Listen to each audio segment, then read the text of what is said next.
What's up, everybody, and welcome to a brand new spoiler review here on an episode of Geek Bites brought to you by the Geek BYTES. Hey!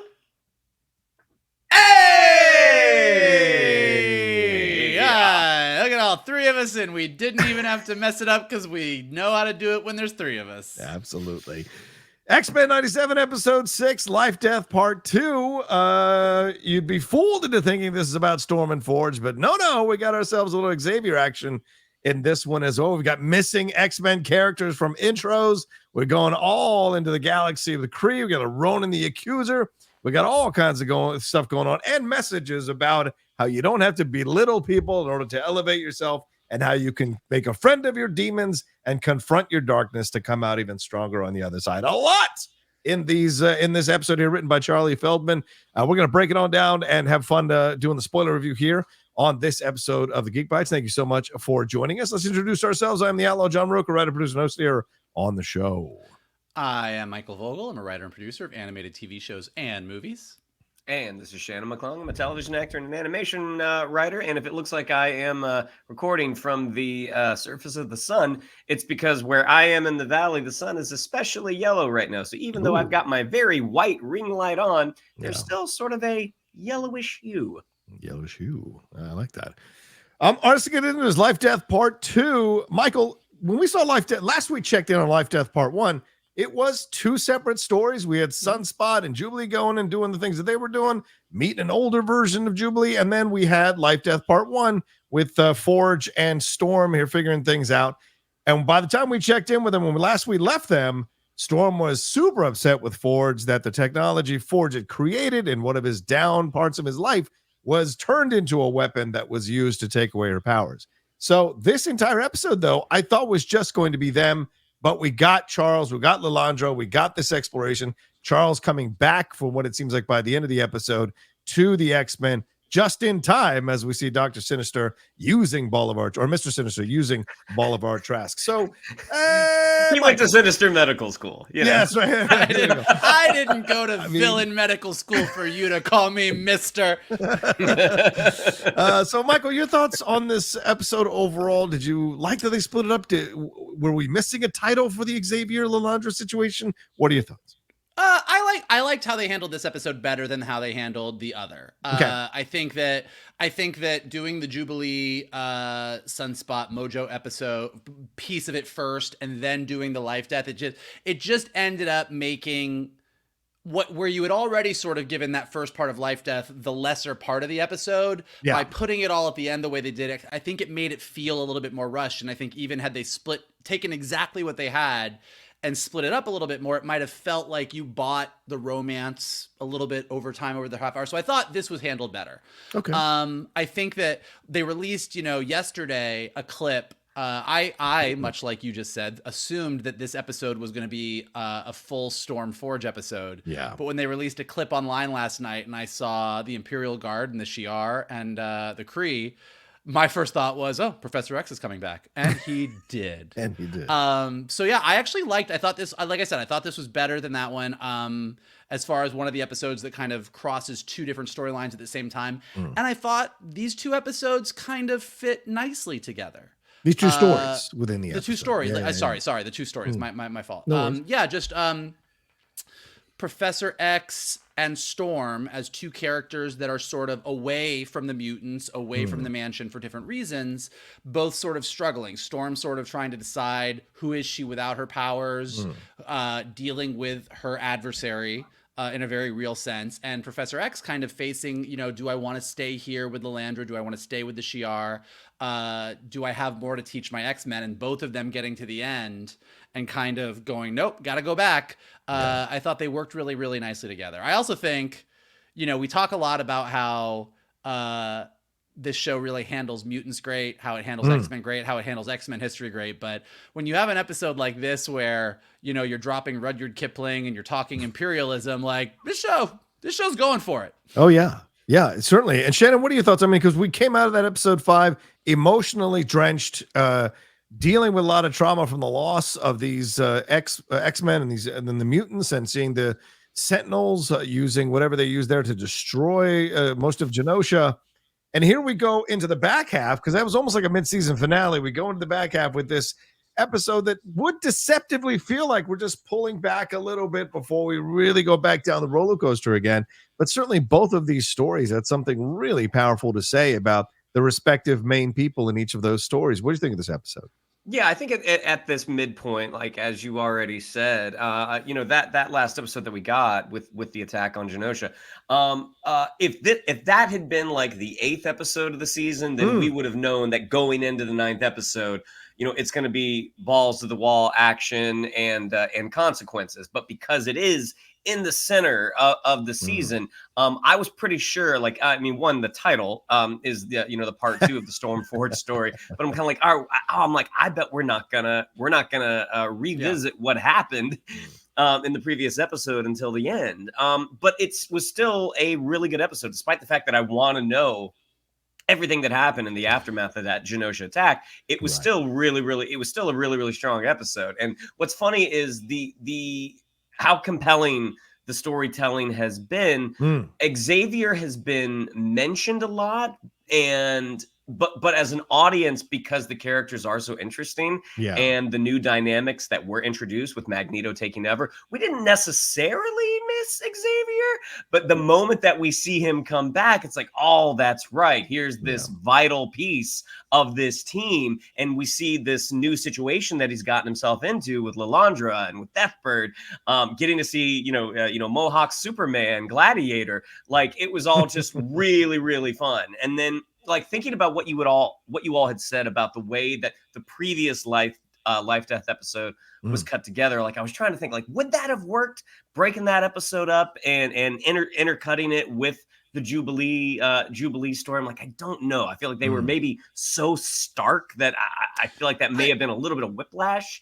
But I still really enjoyed what we got to. And Storm, reclaiming her power there at the end. I mean, that was just a really, really satisfying moment. The power of will, literally creating clothes on your body, is incredible. Yeah, the old school uniform. Oh yeah, Mike, what do you want to say?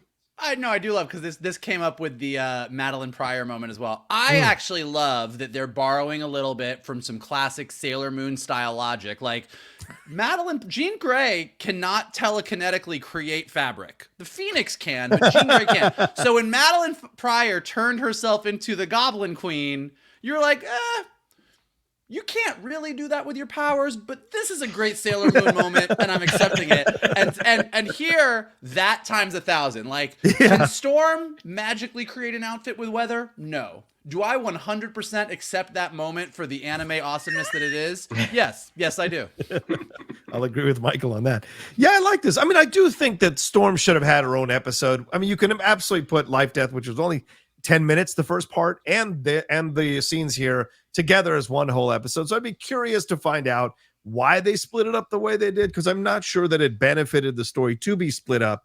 But I understand. But I mean, you could argue from a certain point of view, both of these journeys are very similar to each other. Both of them, in essence, leaders themselves, but one considering leaving, one being confronted with the fact that she, in essence, was kind of low-key leaving by wondering about what it would be like to be human, and the adversary calling her out and saying, like, you're the one that started this process. It wasn't me doing it. It wasn't Jean. It was you. It wasn't the machine. It wasn't Forge. It was you already wanting to be human, considering that possibility because you're afraid to lead, in essence. And Charles being asked to wipe his mind, in essence, and remove himself as leader of the X-Men.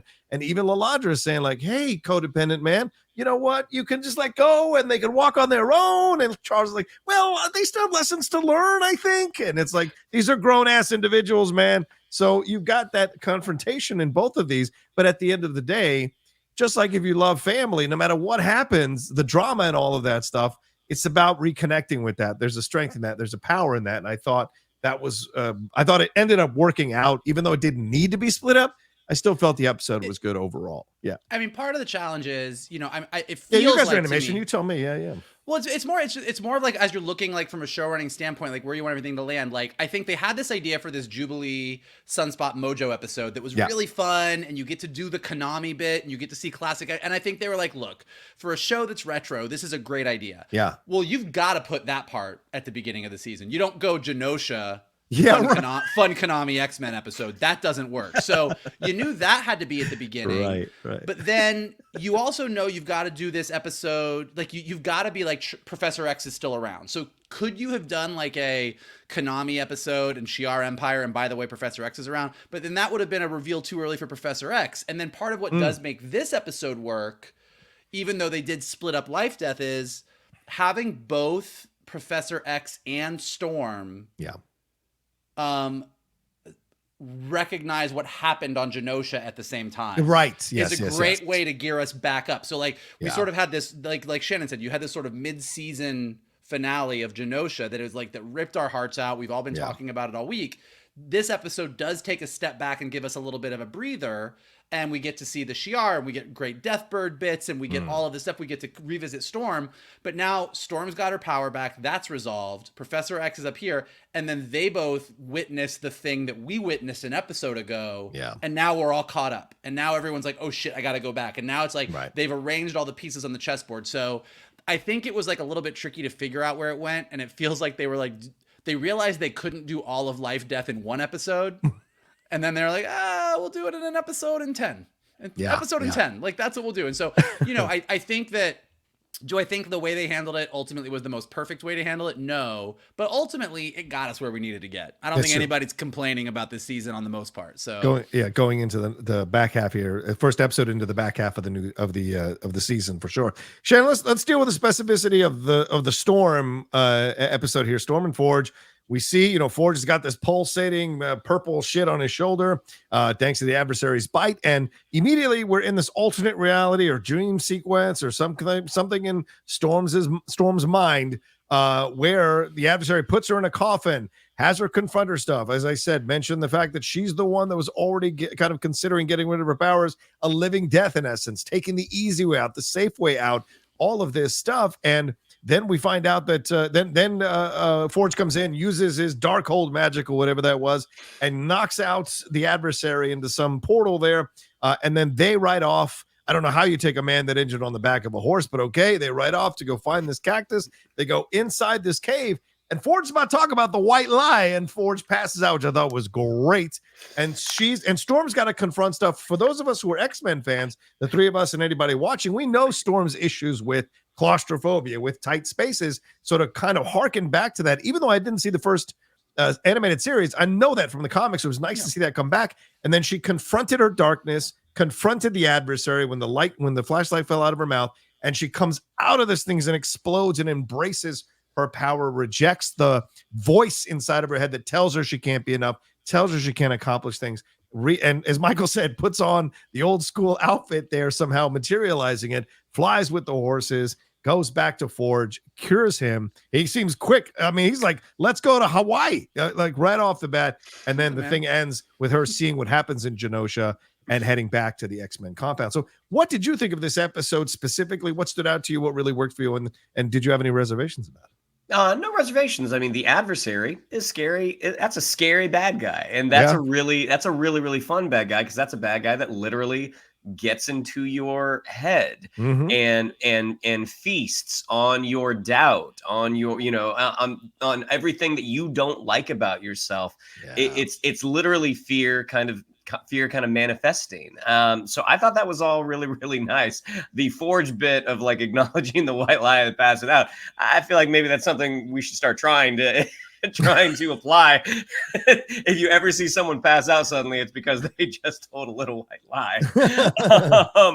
But the visual of literally seeing that wooden coffin with the chain come together. I mean, again, the art direction on the show, being, very, very loyal to the original animated series. I mean, they're doing their own thing, and it looks really, really good. I mean, I think it's easy to get caught up in this the storytelling and the nostalgia, but also the plussing that they're doing with what has come before it visually is really, really stunning. That moment where she gets into the mine looking for that, the cactus that grows in the dark, that whole situation. I mean, when I imagine we've all had those moments, those fears where like we drop something and you don't hear it land, and you realize how far up you actually are, and then you get again the anime demon owl chasing you. Like again, that was just from top to bottom. That was just a really, really satisfying story. And like, yeah, sure, lightning can't create a cape. But it was still a really, really awesome moment, especially as you see her flying again. It was just really, really nice. And then again, seeing that horror on her face. Not only does the lightning not only does the lightning make a cape, it makes the hair on the side of her head grow. But seeing that, she feels like she's turned a corner. And immediately she watches the television and finds out what's happened on Genosha. So I thought, just pacing wise, I thought it was laid out really, really nicely. Yeah, it's going to be curious to see what she does with this newfound belief in herself, newfound strength as she comes back to the compound, because Scott's a ball of issues about being a leader. Magneto is gone. Xavier's coming back. So it's going to be interesting as we go into these next few episodes. Michael, your thought on this episode? What'd you feel about this one? Did you like it? What stood out to you for you? And were there any drawbacks for you?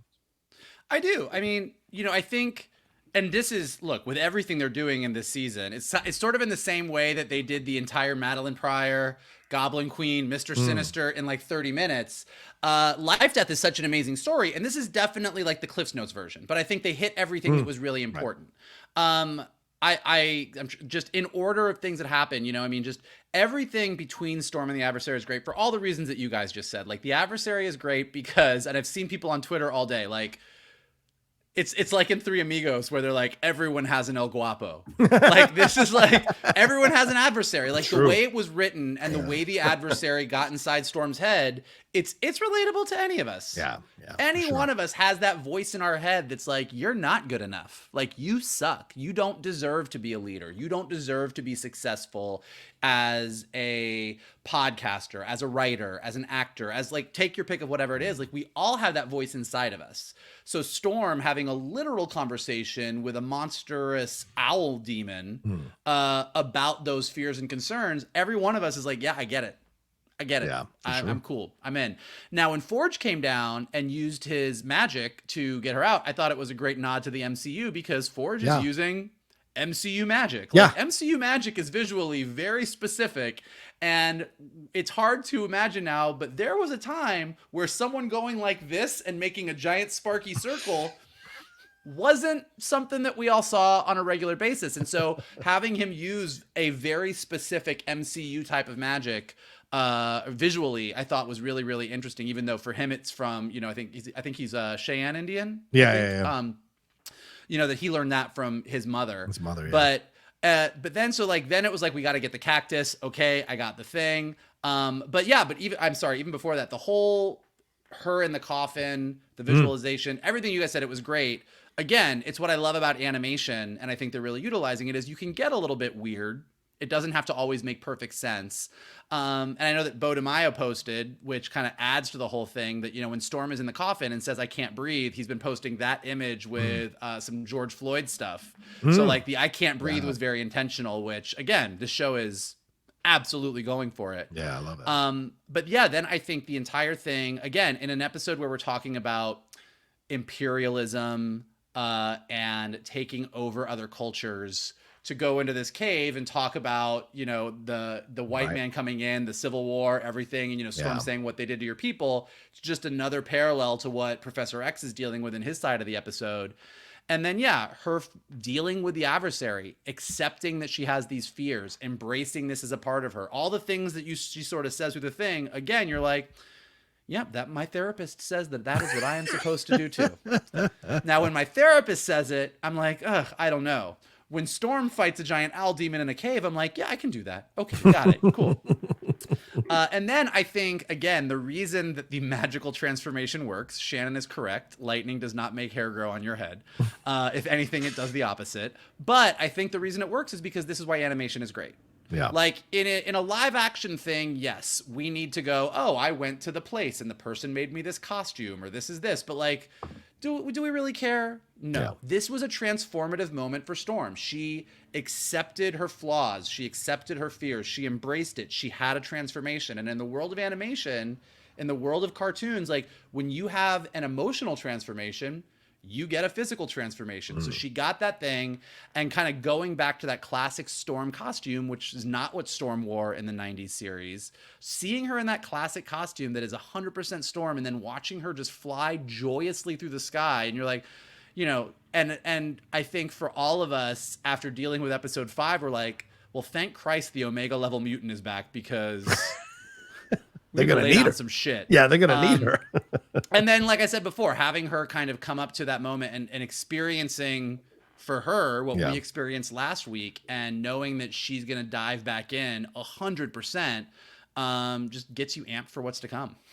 Yeah, 100%. And I should give shout out, as Shannon mentioned, to the art direction here. Production design was Anthony Wu. Art direction is Roger Oda. Both of them doing a wonderful job with this, along with the animation and everything else involved as well. Yeah, I enjoyed this episode. I mean, we all go through it. That's the thing about this. The great thing about stories and comics and stories eternal are, it's great to touch base again with that story, with that message, because we all go through stages in life. Life's a fucking video game. Every time you get to one level and conquer the bad guy or bad person on that level, it's a whole nother level. You got to conquer that. It's called a boss. It's called a boss. You fight, sure, boss. Some of us are our own bosses. So you confront these things, and you have to go through it, and you have to climb out the other side. And I liked a lot of what the visual stuff. And you bring up the George Floyd thing is fantastic. It didn't even occur to me, a black woman caught inside of a coffin being told she's not like that. There's so much resonance there that, of course, culturally I wouldn't necessarily think. But to have Bo tweeting that, it automatically makes you remember these things. And it's really smart. And as you said, Michael, which I think is great, the show has been going for it, and the show goes for it unabashedly. And these are the things that me personally, I feel have been missing from the MCU shows. They present these things, but they don't go all the way. And I think this show has gone all the way in arguably a limited amount of time per episode. And I think it's fascinating to watch the economy of effort to get to these issues, to make strong stances on certain issues and be unabashed about it. And I love that about this show. That's a great phrase for this show. Economy of effort, I think, is a very, very apt way to describe it, because they have a limited amount of time. You have 30 minutes. Now, like, these are full 30 minutes episodes, which is great. Right. I'm looking at you, Bad Batch. These are full 30-minute episodes, which is wonderful. But yeah, like, even with that, like, they are telling such a wide sweeping story and kind of servicing so many characters, and yet there's that that effort of economy there. Economy of effort. Yeah, there we go. Only Michael could say, D. Bradley Baker, you're not doing enough. All right, so let's move on to the next story. Michael, I'll give you first dibs on this one. This is the Charles and Lilandra dealing with the Shi'ara, dealing with Ronan and the Kree there, dealing with Lady Deathbird, who clearly has plans to be the queen herself and take over. But it's just funny to see Lilandra going, I found my man. Rejoice, we shall be in love and be married. Very funny stuff. Even Charles calling out her jingoism, which I think that was hilarious. But Charles being challenged here by Deathbird to say, you're going to have to agree to have your mind wiped, in essence, of the memories, and you have to give up the X-Men. And right in a critical moment at that ceremony, when he has to give up the X-Men, something happens. He doesn't do it because he still loves that, and he's not ready to do it. Fight breaks out, and then Charles goes, enough of this shit, and transports everybody to the fucking astral plane, and the professor is in session, handing out lessons. And then Gambit shows up, and that really shatters. I'll tell you this, from my own personal thing. That 30 seconds with Gambit made me relive episode 5 in fast motion, and I was in pieces by the end of those 30 seconds. It was incredible. Charles's pain and his understanding, going back and telling Lilandra, I have to go back to my X-Men. I have to do this. So really powerful stuff here, Michael, throughout. What did you think of this story here within this episode?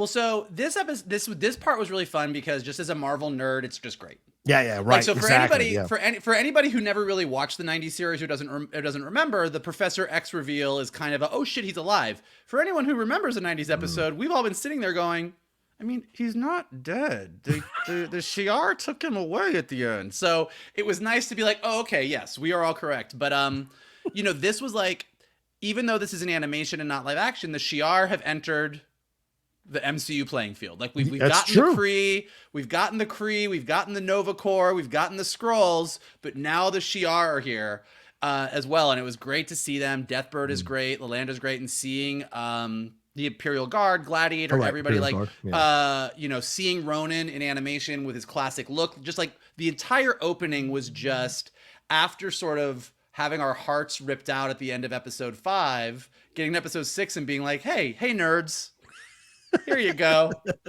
Here's some nerd kibble for you. Just chew on this for a few minutes. And it was just a ton of fun. Deathbird is giving Emma Frost from last episode a run for her money on bitch bossness. Like, it was good. Like, stepping on Ronan with her high-heeled boot and drawing blood is a vibe. Yeah. But then what I really liked about it is that they really dove into what the Shi'ar do and the whole concept of imperialism. And really kind of having what was nice about it is that there was this parallel going on between what Deathbird was asking Charles to do and what the Shi'ar just do. Like, what the Shi'ar do is they come and they like conquer a place, you know, like just kind of wipe the floor, and then say, hey, let us build you back up, but let us build you back up as a part of us. Right. And that's imperialism. That's the British Empire. That's how that works. That's our empire. That's every empire. Really. And in point of fact, in this episode, when Professor X is having the conversation with Gladiator about their views on art and imperialism, and mentions Kipling and says that Kipling had a lot of burdens. And if you just go read Rudyard Kipling's poem, White Man's Burden, that's imperialism. Yeah. So again, even though like we're dealing with mutants and Genosha and all of this, and Scott Summers having a mental breakdown, you know, we're touching on the way that different groups oppress other groups of people, which is inherent to the X-Men. And then what Deathbird is basically asking Charles to do is ignore everything that you've been and just become us. Yeah.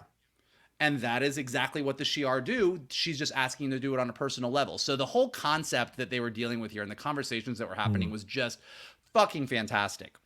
Yeah. In addition, whoever wrote the line when Deathbird referred to our Milky Way ghetto deserves all the awards. And from this point forward, as I said on Twitter, I'm only going to be referring to our galaxy as the Milky Way ghetto from this point on, because it was amazing.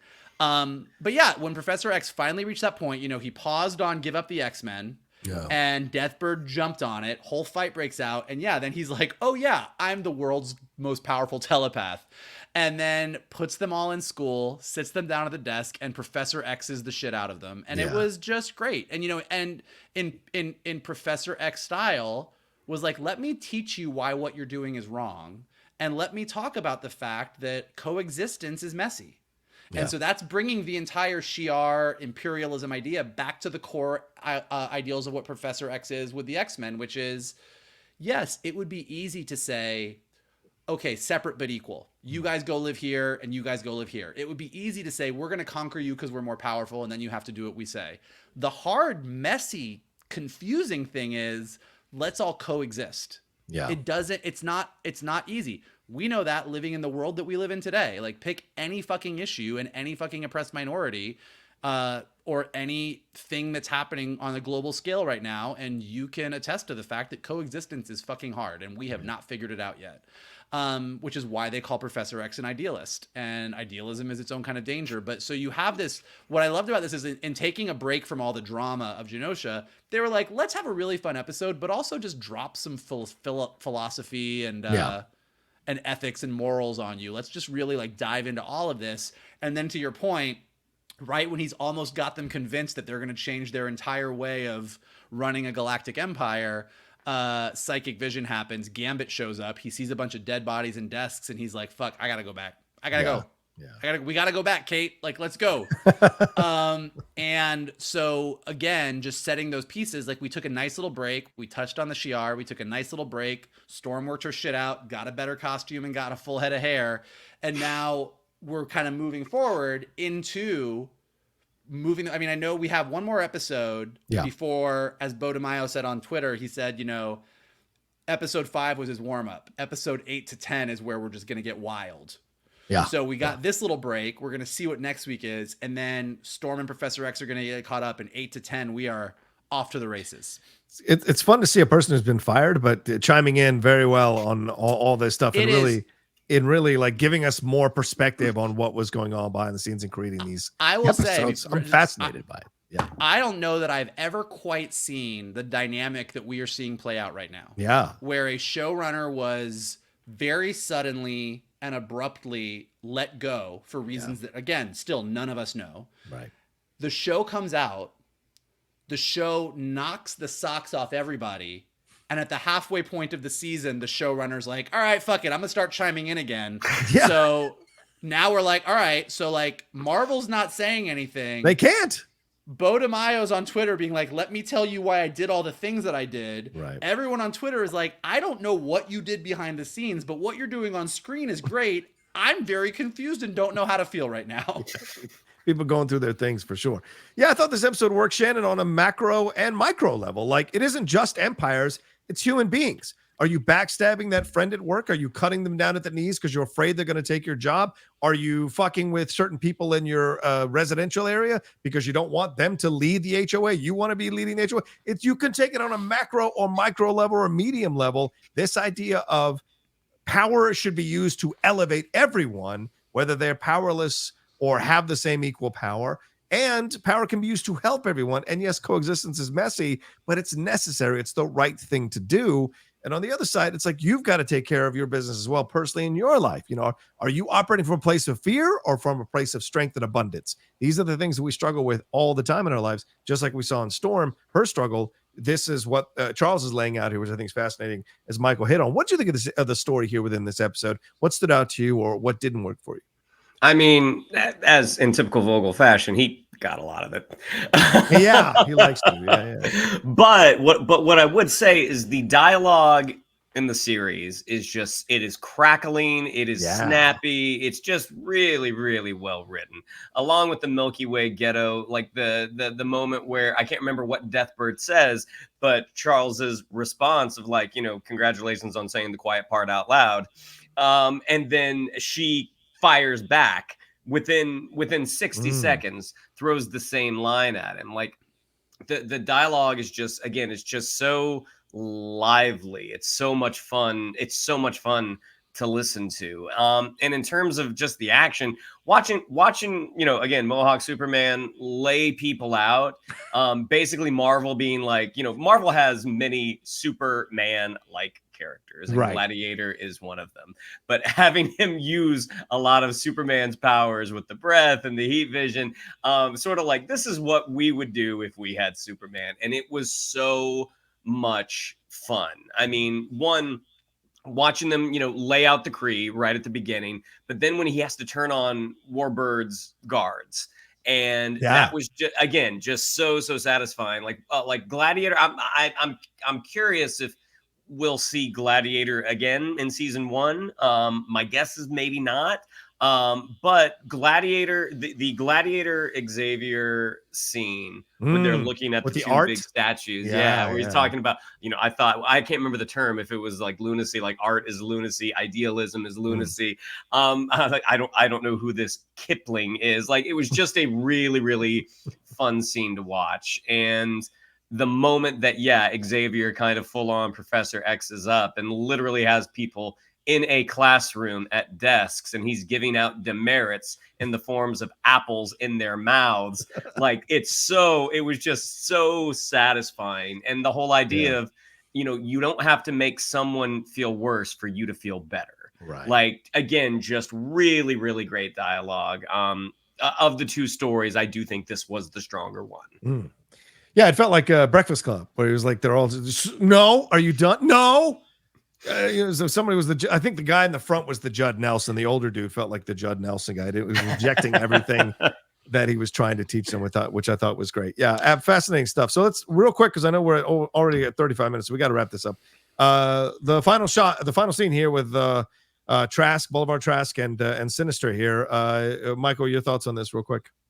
Yeah, like Bodemayo's already said a while ago that Mr. Sinister was going to be the big bad. So the fact that Mr. Sinister seems to be behind everything is in keeping what we've heard. But yeah, like basically it just looks like Bolivar Trask's not a good guy, but Mr. Sinister's worse. And whatever he's got planned and what's going on, like it's going to be really, really interesting to see how it all develops. But this was, again, I mean, this episode, even this little tag at the end, it's just dropping the puzzle pieces into place.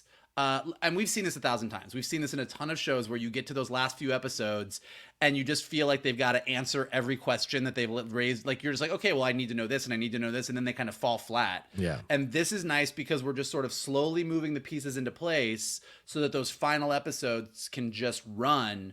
The other thing I'll bring up, and I asked this to both of you, do we think Magneto's dead or do you think Magneto's coming back? What are your theories? No, they're all coming back. You know how comics works. Okay, let me ask a more specific question because yes, in the world of comics, everyone's probably coming back at some point. Charles has died like 30 times. Do we think Magneto is coming back this season or not? I think to bring him back at the end of this season really takes the teeth out of the death. Okay. I think he is coming back in the final battle in some way, shape, or form. I don't know that he died, right? We didn't see a body. We saw the green light. Did he save the Morlocks or not? Or did he save himself? I don't know. So I think he is coming back for the final battle in some way. I've seen a lot of people, like one of the only shots from episode 5 that is sort of still a question mark is it Jean or Madeline? Madeline, her vision. The final shot in her vision is a bunch of rats. And I've seen some people be like, "Oh, that's what Eric sees when he wakes up because he's buried underneath Genosha." Like there's lots of theories. The only reason I ask, and I don't actually know, and I don't really have a horse in the game one way or the other. I don't think that Magneto is dead forever because Magneto has died multiple times in the comics and he's still around. But the reason it came up for me in this episode was what's great about Magneto and Professor X is we all understand what the dynamic is. We all understand that Professor X is peaceful coexistence and that Magneto is like, I don't think that's going to work and we need to fight for our rights by any means necessary. But what they've done so great here is by Professor X, even though he did see the vision and saw and understands what happened, he's on the other side of the galaxy. Right. And this whole episode is him talking about the importance of coexistence. So they brought Professor X back, but in an episode that sort of lays out, this is who he is. Yes, coexistence is messy, but it's essential. This is what we need to do. And Magneto just got destroyed in a horrible, horrible, graphic, tragic situation. Yeah. So if he does come back, Professor X is going to roll back in after being on the other side of the galaxy and be like, hey guys, I know this was bad, but we should work this out. And Magneto's going to come out of the rubble and be like, I'm fucking done. Yeah. And I just think if he does come back, they've really created this really awesome dynamic where I think most of us tend to be like, okay, we understand where Magneto comes from, but we understand that Professor X is the more right one or the more justified, like morally, whatever. I think they've created a dynamic where we're like, I don't know, man. Yeah. Kind of going with Magneto a little bit here. Like, so that's where if he did come back, I think it would be really interesting. But knowing where Cyclops is more than likely going to be at the conclusion of everything that happened in Genosha, do you feel like that, again, bringing Magneto into the equation kind of lets the air out of the potential Xavier Cyclops confrontation? Not really, only because I'm a big fan of the Uncanny X-Men run where Magneto, Emma, and Cyclops were running their separate X-Men. And I mean, I feel like this might be kind of the direction that they're going with. Like when Scott Summers had enough and said, fuck it, and went and got his new costume with the X over his eyes, like he went off with Eric. And I think that what they set up at the beginning of this season was a very strong Cyclops is like, I don't know how Professor X did this. How could Magneto ever leave the team? And having Professor X show up and having Magneto come back and having Scott Summers in the middle and Professor X being like, well, Scott, you've got to come with me, and him being like, I'm going with this guy, I think is a really strong dramatic thing. So again, I don't know that they're gonna do that, but to me that would be a really interesting dynamic to play out.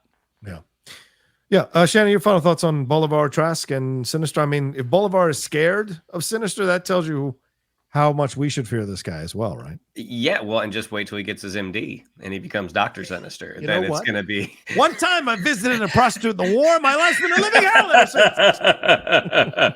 Mr. Sinister is a great villain that most audiences do not know a whole lot about. Yeah, because right. He's the one that never actually made that jump to the movies. So having audiences get reacquainted with the X-Men through this show and then focusing on Mr. Sinister, I think is the right move, but also it's like they're kind of prepping the landing for the eventual big screen MCU Mr. Sinister debut. Yeah. We'll see. And Mephisto too. We have our way. One day. one can only wish. Yeah, listen, for me who has not watched the original animated series, this felt like I was reading one of those, like insane runs that the X-Men occasionally does, going way out into the galaxy and having these characters pop up. And I agree with you, Gladiator is fun. To me, I thought it was a combo of Savage Dragon and Superman. So I like that combo in as I was looking at it because I fucking love Savage Dragon. So I was like, great to see that. So to me, as a comic book lover, this show has really excited those juices again, got those juices flowing. It's been a long time since I collected comic books. To see this stuff kind of play out in such a great way, it's just been so much fun. And this is yet another example, this episode of that kind of stuff, especially when Charles put them all in the classroom. That's something you would see on a panel in a comic book. And it's like, oh, this is genius. So loved it from top to bottom. And we'll see as we go into the next few episodes what's going to happen. Okay, well, there you go. That's our spoiler review for this episode, Life Death Part 2 of X-Men 97. Thank you so much for joining us, whether you're listening to us or watching it here on the YouTube channel. We appreciate it madly. Shannon, what do we have to tell them? Yeah, if you'd like to follow us on social media, on Twitter, it's @geek_buddies. On Instagram, at @the_geek_buddies. If you'd like to follow me on social media, on Twitter, it's @Shannon_McClung. On Instagram, it's Shannon the Geek Buddy. If you would like to follow Mr. Vogel, it is @MKToon. If you would like to follow Mr. Rocha, it is @The Rocha Says. Mikey? While you were doing all of that following, the other things that we would love for you to do is smash that like button below, subscribe to Johnny's Outlaw Nation page, check out all the amazing content he's got there. A lot of it has me and Shannon joining him. Some of it doesn't. It's all awesome. Check it out. Leave your comments below. What did you think of episode 6? How did it stack up to episode 5? How did you think they handled Life Death? Where do you think they're going? Is Magneto dead? Who's coming back? What's going to happen? Things are about to get crazy. We got a Captain America shield in the mix. Yes. God knows what's going on. So let us know your comments below. If you're listening to us on the podcast feed right now, go ahead and leave us some stars and some comments so we go up in the rankings and more people can find us. And as always, the best thing you can do is retweet this video, post it on your socials, send it to your friends, and tell them to hang out with your buddies, the Geek Buddies. There you go. And one quick shout out to the director of this episode, Chase Conley. I already mentioned Charlie Feldman wrote this one. And the voices here, Morla Gorondona doing Lilandra, Allison C. the Smith, of course, doing Storm. Shout out to Ross Marquand doing another voice, another character in the Marvel Universe as the voice of Professor X. Kari Kavanaugh as Deathbird was fantastic. Of course, my doppelganger, Gil Birmingham as Forge was incredible. So, and David Arrigo Jr. doing Gladiator, a lot of fun there. So just giving some shout out to the people. And I'm sure we're going to see more of Bolivar and Sinister. So I'll give them shout outs next time. All right, y'all take care of yourselves. Be well. We'll talk to you next time with another brand new episode of the Geek Bites brought to you by the Geek Buddies.